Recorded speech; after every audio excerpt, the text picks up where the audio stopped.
Hello, I am here today to talk to you about caffeine. According to the U.S. Food and Drug Administration, about 90% of the world's population ingests some form of caffeine. In the United States, about 80% of us take in some caffeine every day. Caffeine is a compound that naturally derives from over 60 different plant sources, including coffee beans, tea leaves, coca seeds, and cola nut seeds. Caffeine is commonly consumed through many sources. Beverages and foods such as chocolate, tea, soft drinks, and coffee. Prescription and non-prescription drugs such as cold, allergy, and pain medication also contain caffeine. Symptoms from caffeine use can consist of being more awake, more energetic, the jitters, and more talkative. Caffeine is a stimulant that can have beneficial and negative effects. The negative effects of caffeine can affect all areas of the body. The central nervous system can be affected by headaches from too much intake and lack of intake.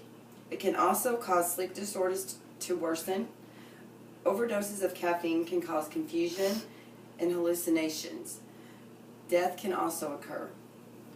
Digestive and excretory systems can be negatively affected by caffeine, raising the amount of acid in your stomach, causing heartburn and upset stomach. Large doses of caffeine can cause you to lose too much water, resulting in dehydration. Withdrawal from caffeine can cause nausea and vomiting. Circulatory and respiratory systems can be negatively affected by high levels of caffeine in your bloodstream, causing high blood pressure.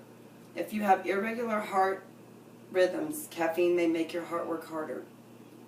Reproduction systems can also be negatively affected by increasing baby's heart rate and metabolism during pregnancy. Too much caffeine can also cause slowed fetal growth and increased risk of miscarriage. Other negative effects can be painful lumps in the breast and can interfere with estrogen production and metabolism, causing it harder to get pregnant. The beneficial effects of caffeine can also affect many areas of the body. The central nervous system can benefit from caffeine consumption by combating tiredness and improving concentration. Studies have suggested that caffeine intake may protect against Parkinson's disease. Also, recent research found that ingesting 2 milligrams of caffeine each day may boost long-term memory. The digestive system can benefit by caffeine protecting against type 2 diabetes. Medical News Today reported on a study suggesting that consuming 3 cups of coffee a day may reduce the risk of liver cancer by 50%. The circulatory and respiratory systems can benefit by caffeine protecting against cardiovascular disease and stroke. The effects of caffeine can vary in each individual, which may explain why there's confusion whether caffeine is good or bad for us. Caffeine can also metabolism at different rates among individuals for various reasons. For example, cigarette smokers metabolize caffeine twice as fast as non-smokers. However, caffeine metabolism is slower among infants, pregnant women, and individuals with liver disorders. Robin M. Van Dam, Associate Professor at the Department of Nutrition at the Harvard School of Public Health, told Medical News Today that the effects of caffeine are dependent on each person's genetic characteristics and lifestyle factors. The positive effects caffeine can have as a stimulant, like increased well-being, sociability, and feelings of energy and alertness, may cause one to become dependent on caffeine. With absence or reduction of consumption may result in caffeine withdrawal. This can cause symptoms such as headache, fatigue, drowsiness, depression, and irritability. Although caffeine can have positive and negative effects on the body, moderation of intake is the key to more positive effects.